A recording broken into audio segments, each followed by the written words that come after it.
할렐루야.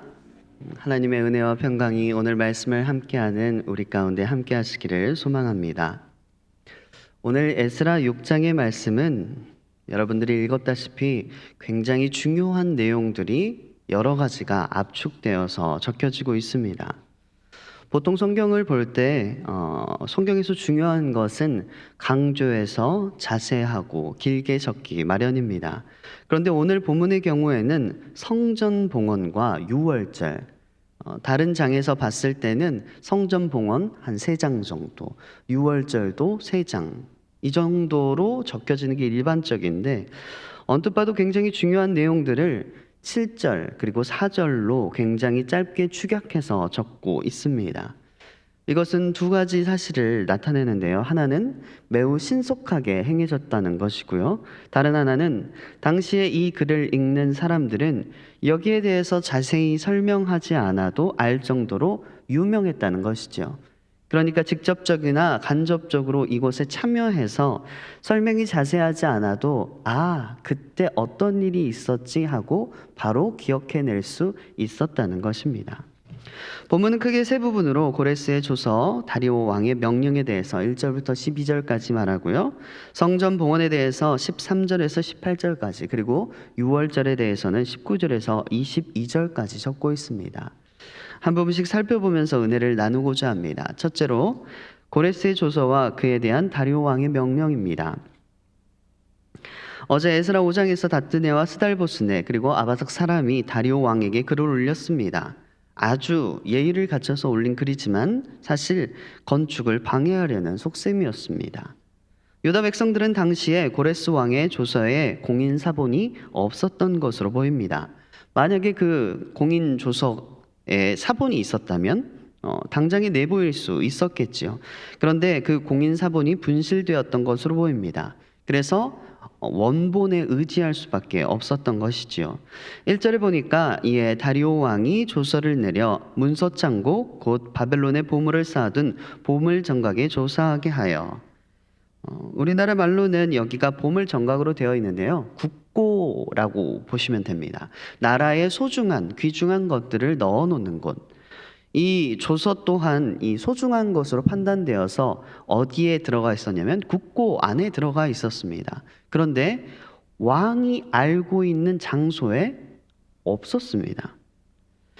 다리오 왕은 이 조서의 원본이 어디 있는지 위치를 알고 즉시 국고를 뒤지라고 명령했습니다. 그런데 그곳에서 발견되지 않았습니다. 전혀 다른 곳에서 발견되게 되는데요. 2절에 보니까 메대에 있는 앙메다 궁성에서 한 두루마리를 찾으니라고 되어 있습니다. 지금 우리가 보는 바벨론이라는 지역은 우리나라와 같이 삼면이 바다로 이루어진 곳이 아닙니다. 우리나라는 외세에 침략하면 위쪽 혹은 아래쪽 둘 중에 하나지요. 그런데 이곳은 바벨론을 중심으로 비옥한 초승달 지대를 두고 패권 다툼이 굉장히 심한 곳이었습니다. 중심이 되는 세력이 아예 다른 나라, 다른 왕조, 다른 민족들로 교체되는 일이 왕왕 일어나는 곳이었습니다. 여기에서 중흥했던 세력들을 보면 아수르, 그리고 바벨론, 메데, 바사, 마게도냐, 로마가 있겠습니다. 좀 이상한 부분이 보이죠? 1절에서는 바벨론의 보물정각에서 조사를 하게 했는데 2절에는 메데, 나라가 교체되는 것 같은 느낌을 받습니다. 그렇죠? 분명 원본은 지금의 이라크 지역인 바벨론의 보물정각에서 거기에서 서명을 하고 그곳의 국고성에 두었는데 발견된 곳은 지금의 이란의 북부 지방인 메데의 앙메다 궁성에서 발견됐다는 것이죠. 거리가 굉장히 많이 떨어져 있고요. 중심되는 세력이 아예 다릅니다. 이 말은 무슨 말이냐면 가운데에 방해하는 세력들이 굉장히 많았다는 것입니다. 에스라 4장 5절에 보니까 관리들에게 뇌물을 주었다라고 적혀 있습니다. 전쟁이라는 것은 뭐가 들어가지요? 안 해보셔서 모르시는데 전쟁이 일어나고 있으니까 우리나라에 뭐가 오르지요? 기름값이 그렇게 오르잖아요. 전쟁이라는 것은 돈이 많이 들어가기 마련입니다. 그리고 그 돈이라는 것은 항상 부족해요. 여러분 여기 돈이 항상 넘치시는 분 없으시잖아요. 돈이라는 게 항상 부족해요. 그러다 보니까 이 뇌물이라는 게 전쟁이 있던 당시에는 굉장히 효과적으로 먹히는 도구였습니다. 이 관리들에게 뇌물을 주어서 그 계획을 막았다고 하는데요. 이 뇌물이 몇 년간에 걸치냐면 지금 약 16년이 흘렀습니다. 그러니까 이 성전 건축을 방해하려고 뇌물을 이렇게 먹인 횟수가 16년이 넘어가요. 굉장히 많은 횟수지요. 그리고 횟수도 횟수려니와 그 뇌물의 양도 어마어마했을 것으로 판단이 됩니다. 왜냐하면 왕명을 막아야 되기 때문에요. 이 16년의 세월이 흐르는 동안에 협박과 뇌물로 관리들을 움직이고 방해한 결과가 유다 백성들이 이 받았던 조서의 공인 사본도 사라지게 되는 결과가 나타났고, 왕궁에 있던 원본조차도 다른 곳으로 가게 되는 그런 일들을 벌였습니다. 여기서 중요한 것은 다리오 왕이 고레스가 조서에 그 서명한 그곳에 사본이 없었는데도 불구하고 이 원본을 계속 찾아보라고 명령한 것입니다. 이것은 하나님께서 다리오 왕의 마음을 움직이신 것입니다. 얼마나 많은 돈들을 받았겠어요? 다뜨네와 스달보스네가 괜히 생각 없이 이렇게 편지를 쓴 것이 아니라 굉장히 많은 예물, 계속 세금을 내고 있지 않습니까? 그래서 분명 자신들의 편을 들어줄 것이라고 생각하고 글을 적었던 거예요. 하지만 오늘 보니까 어떻게 합니까? 다리오 왕이 그런 것들을 전혀 생각하지 않고 원본을 찾으라고 명령합니다. 그리고 2절에 드디어 그 원본을 찾게 됩니다. 사본도 없고 원본도 없는 상황에서 유다 백성들에게 모든 것이 불리하게 돌아가던 그때에 하나님께서는 전혀 예상하지 못한 그 사람을 사용하시고 전혀 예상하지 못한 장소에서 이 모든 상황들을 역전시키십니다. 이것이 하나님의 역사입니다. 우리가 어떤 일을 할 것이라고 예측할 만한 사람이 예측할 만한 장소에 가서 예측할 만한 사건이 일어났다. 그러면 우리가 그것을 기적이라고 부르지 않습니다. 여러분이 말씀을 들으려고 이 새벽에 깨어서 오늘 교회에 나오셨잖아요. 그렇죠? 은혜 받기 위해서 나오셨잖아요. 여기에서 은혜를 받으면 기적이 아니에요. 왜냐하면 하나님께서 이곳을 사랑하시고 여러분들 또한 하나님을 사랑하셔서 이곳에 나와서 하나님께서 은혜 주시는 일이 왕왕 일어나는 곳이 교회이기 때문에. 그런데 교회가 아닌 어떤 죄가 가득한 장소에서 하나님의 은혜를 받았다? 이게 강권적인 하나님의 역사고 우리는 그것을 기적이라고 부릅니다. 하나님께서 하셨다고 고백할 수 있게 되는 것이지요. 우리가 다 예측할 수가 있다면 우리는 그것을 하나님께서 하셨다라고 하지 않고 내가 했다, 혹은 우리가 했다, 혹은 운이 좋았다라고 말을 합니다. 하나님께서는 이 사건을 통해서 분명하게 선포하시는 것입니다. 이제 내가 행하겠다라는 것입니다. 고레스를 움직여서 모든 것을 회복시킬 사건을 하나님께서는 시작하셨습니다. 그런데 10년이 넘도록 이 성전 건축하는 일이 방해를 받고 있으니까 이제는 하나님께서 직접 일을 하시는 것입니다. 그리고 하나님께서는 정확하고 신속하게 모든 일을 이루어 가십니다. 6절에 보니 너희들은 그곳을 멀리하고, 그곳이라는 것은 예루살렘을 의미합니다. 예루살렘에서 멀리 떨어져라는 것이지요. 7절에 보니까 하나님의 전 역사를 막지 말라라고 말을 합니다. 이것이 총독 다뜨네와 스달보스네, 아바삭 사람들에게 한 명령입니다. 이 총독과 행정관들이 예의를 갖추어 편지를 보내면서 수많은 공물을 보냈을 것입니다. 하지만 하나님께서는 다리오 왕에게 그 검은 속내를 알게 하신 것입니다. 그래서 예루살렘에서 멀리 떨어져서 하나님의 성전 건축하는 것을 막지 말고 너네는 단지 뭐만 하라고 하냐면 8절과 9절에 보니까 세금에서 그 경비를 끊임없이, 9절에 보니까 요구대로 어김없이 날마다 주어 라고 말하고 있습니다. 지금 이방 왕의 입에서 나온 말인데 이 말씀이 하나님께서 하시는 말씀같이 들립니다. 그렇지요? 그 입을 왕 중의 왕이신 하나님께서 사용하셔서 이야기하고 계셔서 그렇습니다. 하나님께서는 유다 백성이 부족함으로 인하여 죄를 범하기를 원하지 않으셨습니다. 매일의 번제가 있고요. 매일의 번제에 숫송아지와 어린 양과 밀과 소금과 포도주가 들어갑니다. 이것이 날마다 들어가야 하는데 조금 부족하면 어떻게 합니까? 그러면 번제를 드리지 못하거나 불완전한 제사를 드리게 됩니다. 그럼 하나님 앞에 죄를 짓게 되는 것이지요. 이것을 어김없이 날마다 만나와 메추라기 같이 공급해 주시겠다는 것입니다. 물질의 부족함으로 인하여서 하나님의 것에 손을 대는 죄를 저지르지 않도록 풍성하게 채워주시겠다는 것이지요. 그런데 이것이 누구를 통해서 이루어집니까? 이방 사람들을 통해서 이루어집니다. 여러분, 우리도 항상 말씀을 체험하고 살아가지만 이 사람들도 동일합니다. 지금 성경에 있는 사람들도 항상 하나님의 약속과 은혜의 말씀을 경험하면서 살아가고 있어요. 그들이 심지 아니한 곡식과 포도주, 그리고 그들이 키우지 아니한 숫송아지와 순양을, 그 어린 양들을 이방 사람의 손에서, 이 원수의 손에서 거두어서 유다 백성들에게 쥐어주십니다. 이것이 어디에 나왔던 말씀입니까? 맞습니다. 신명기 6장 11절. 여러분 암송책 열심히 읽고 계시지요? 다 외우라고 말하지 않습니다. 열심히 읽으세요. 읽다 보면 하나님께서 그게 떠오르게 해주시거든요.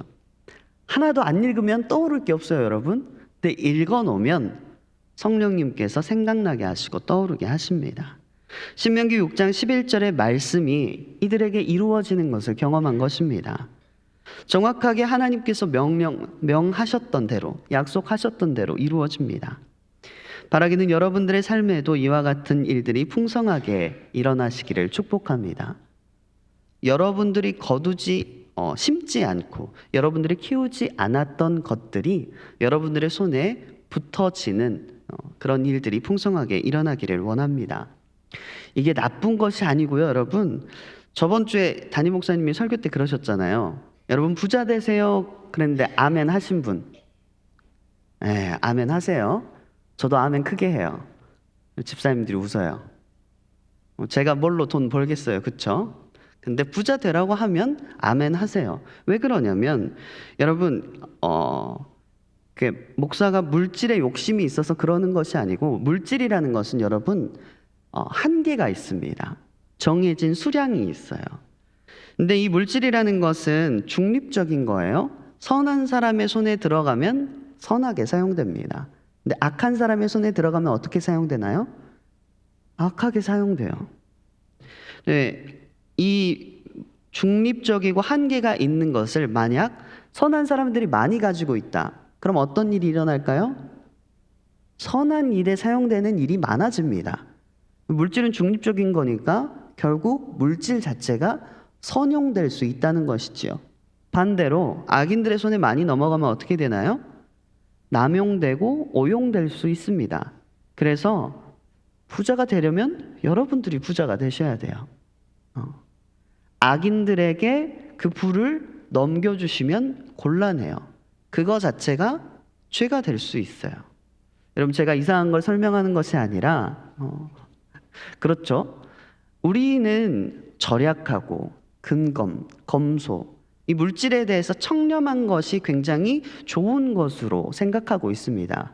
하지만 여러분, 성경을 보면 그렇지 않습니다.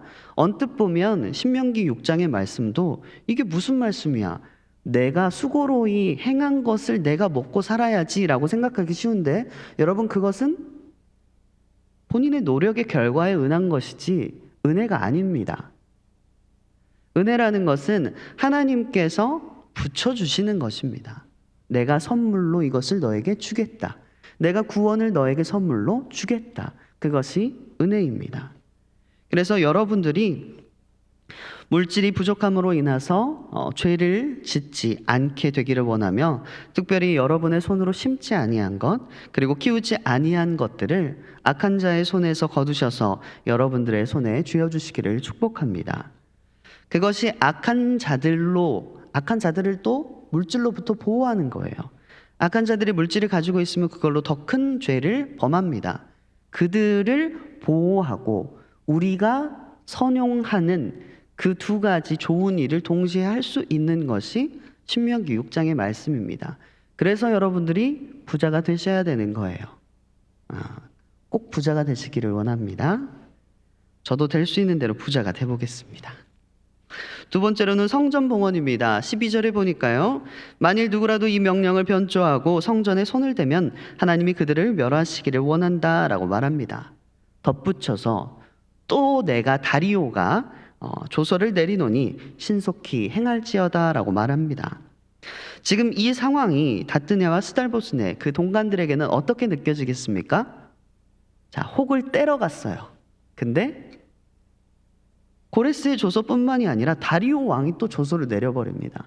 그러니까 혹 때려갔다 혹을 붙인 격이 되었습니다. 그런데 이 사람들이 사리분별이 어두운 사람들은 아니었습니다. 왜냐하면 왕이 신속히 행하라는 명령에 13절에 보니까 이들이 신속히 준행하였다라고 나와 있습니다. 자, 방해하는 세력이 없어지고 방해하는 세력이 오히려 신속하게 왕의 명령을 준행함으로 계속해서 도와주니까 드디어 15절에 보니까 다리오 왕 제6년 아달월 3일에, 아달월은 12월입니다. 아달월 3일에 성전 일을 끝내고 16절에 보니까 성전 봉헌식을 진행하게 됩니다. 이 성전 봉헌식은 세 번째 나오는 이 유월절과 함께 봐야 하는데요. 저자가 의도적으로 이 두 가지 큰 일을 엮어서 이야기합니다. 왜냐하면 이것이 거의 동시에 일어났기 때문입니다. 아달월은 12월이고요. 12월 3일에 성전 일을 마치고 봉헌식을 진행합니다. 그리고 18절에 보니까 봉헌식은 모세의 책에 기록된 대로 행했다라고 나와 있습니다. 그 민수기 7장에 가면 성전 봉헌식, 그때 당시에는 성막이죠.